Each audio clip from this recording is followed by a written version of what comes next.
Sulating pananaliksik.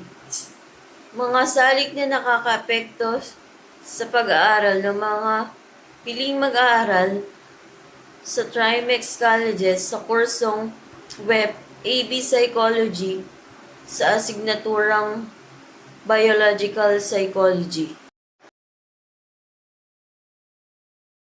Kabanata 1.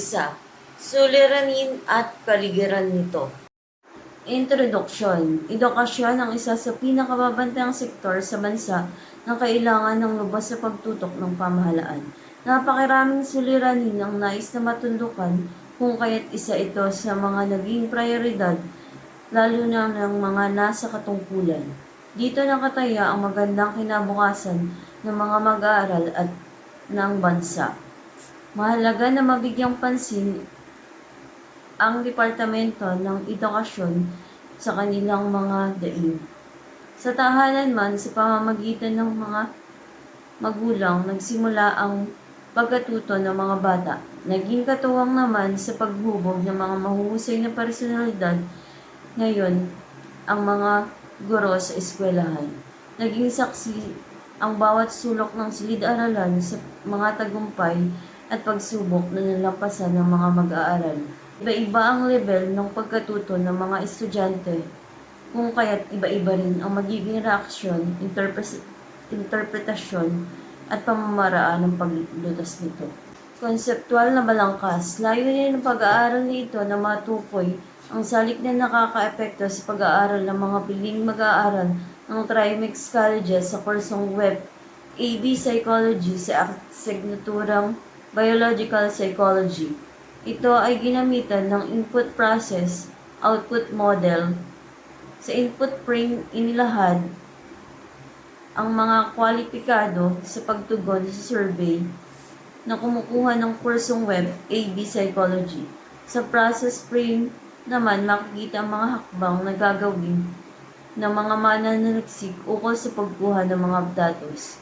Ang output frame ay sumasaklaw sa datos ukol sa mga salik na nakakaapekto sa pag-aaral ng mga piling mag-aaral sa AB Psychology sa asignaturang Biological Psychology. Layunin. Layunin ng papel na ito na una, matukoy ang mga salik na nakakaapekto sa pag-aaral sa mga piling mag-aaral ng Web AB Psychology sa asignaturang Biological Psychology. Ikalawa, maipahayag ang mga sanhi ng epekto kinakaharap ng mga piling mag-aaral sa espesipikong asignaturang ito. Ikatlo, makakalap ng impormasyon na makakatulong sa pagmungkahi ng mas epektibong pamamaraan at proposisyon hinggil sa mga salik na nakakaapekto sa pag-aaral ng mga piling mag-aaral ng AB Psychology. Scope at delimitasyon ng pag-aaral. Ang pag-aaral na ito ay nakatuon sa mga salik na nakakaapekto sa pag-aaral ng mga piling mag-aaral ng TRIMEX colleges. Ang mag-aaral na kabilang sa Weekend Education Program ang magsisilbing respondante at tutugon sa survey na isinasagawa ng mga mananaliksik. Pahalagahan ng pag-aaral sa mga mag-aaral upang mabatid ang mga salik na nakakaapekto sa pag-aaral ng asignaturang Biological Psychology. Sa mga guro, upang malaman nila kung ano ang mga salik na nakakaapekto sa pag-aaral ng Biological Psychology at upang kapagbigay ng alternatibo at epektibong estratehiya sa paraan ng pagtuturo na makakasabay ang lahat ng mag-aaral at lahat ng mga makakabasa upang malaman kung gaano kahalaga ang ginagampanan ng mga salik na nakakaapekto sa pag-aaral ng mga Web AB Psychology sa asignaturang Biological Psychology. Kabanata 2. Mga literatura at pag-aaral na lokal. May mga salik na nakakaapekto sa pagkatuto ng mga mag-aaral at masasabing sa kahit anong asignatura ay makikitaan ng problema. Ayon kay Belbes, Ang mga guro ang pangunahing salik sa kahit anumang sitwasyon ng pagkatuto at pagtuturo. Ayon kay Leonie, ang atensyon ang pinakamahalagang sangkap ng impormasyon. Sa kabilang banda naman, ayon kay Acero, malaki ang epekto ng pisikal na kaanyuan sa pagpukaw ng atensyon ng mga mag-aaral. Ang mga unang nabanggit ay sinang-ayunan naman ng pag-aaral na isinagawa ni Agbay et al. Na napatunayan na nakapagdudulot ng ibayang interes sa mga kasanayan at kaalaman ukol sa partikular na pag-aaral ng asignatura kung ang isang guro ay gumagamit ng iba't ibang estratehiya na gagamitin sa larangan ng pagtuturo. Dumako naman tayo sa Kabanata 3 o ang disenyo at metodo ng pananaliksik. Disenyo ng paglalahad. Naniniwala ang mga mananaliksik na matatamo ang layunin sa pag-aaral na ito sa paggamit ng deskriptibong paglalarawan. Ang ginamit na kasangkapan sa pagkuha ng mga datos ay ang talatanungan. Ang mga respondante ay pinili sa pamamagitan ng random sampling na metodo. At ang populasyon ay limitado lamang sa mga mag-aaral ng TRIMEX colleges na kasalukuyang kumukuha ng kursong AB Psychology. Sa instrumento ng pananaliksik, ang paraang ginamit ay ang pag-survey sa 20 piling mag-aaral ng Web AB Psychology sa TRIMEX colleges na kasalukuyang kumukuha ng asignaturang Biological Psychology. At narito ang nilalaman ng survey questionnaire na ginamit. Ang procedure ng pangangalap ng datos. Ang mga mananaliksik ay nagsagawa ng talatanungan sa mga piling mag-aaral ng TRIMEX colleges at masuring pinili ang mga respondante ng Web AB Psychology na kumukuha ng asignaturang Biological Psychology para sa pag-aaral na ito. Humingi ng pahintulot ang mga mananaliksik sa mga respondante na makipanayam sa kanila. Ang treatment ng datos. Ang nakalap na datos ay susuriin upang mas mapadali ang pagtataya rito. Inilahad sa bahaging ito ang formula sa pag-compute ng mga nakalap na datos.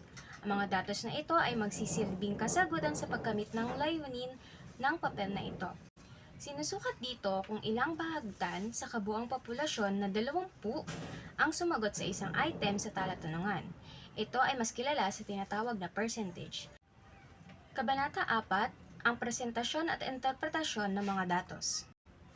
Ang mga mananaliksik ay naglalayong malaman ng mga salik na nakaaapekto sa pag-aaral ng mga piling mag-aaral ng TRIMEX colleges sa kursong Web AB Psychology sa asignaturang Biological Psychology.